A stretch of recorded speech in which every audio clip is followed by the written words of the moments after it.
Hello, I'm Amit Nerulkar, and today we'll be focusing on a very important concept. That concept is known as supernetting. Now, what happens?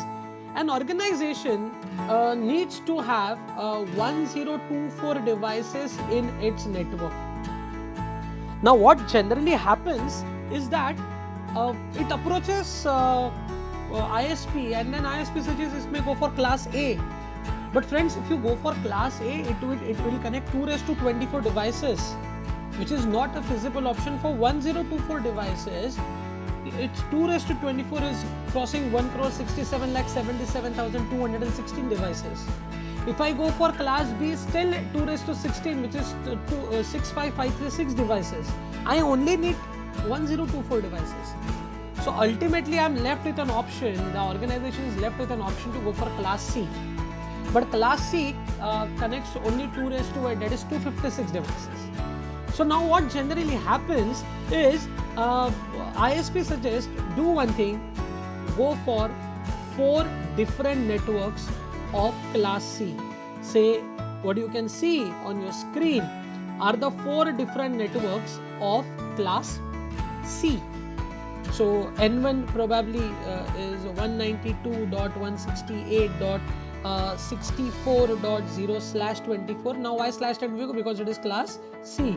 N2 is 192.168.65.0/24.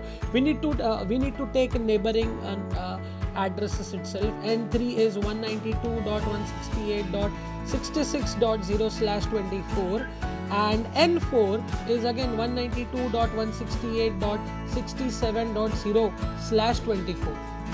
Now what happens is, to an organization, to the outside world, it is actually getting a feel that there are 4 different networks. So now the process of combining this small 4 networks and forming a big network is known as supernetting. So this concept of supernetting, how exactly it is built, let us try and understand. Now we need to understand how exactly this would be done and what would be the supernet mask. So if you see /24, so when I talk about /24, the default mask with /24 would be 255.255.255.0/24. Now if you combine this in a binary part, it would be 11111111 11111111 111111 0000000.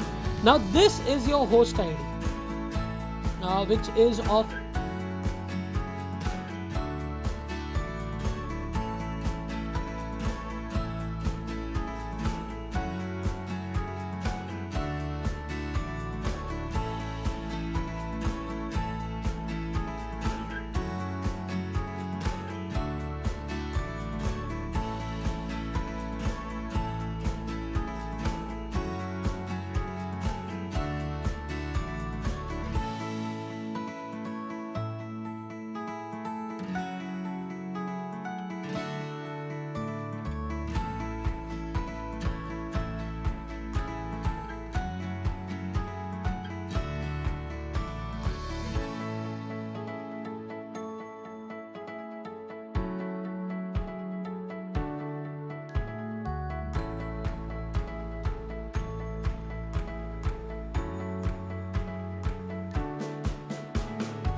concept of a supernet was clearly explained and clearly understood by all of you. So for more concepts of CN, subscribe to my channel Amit Nerurkar and hit the bell icon to get updates on it. So this is Amit Nerurkar signing off. Thank you.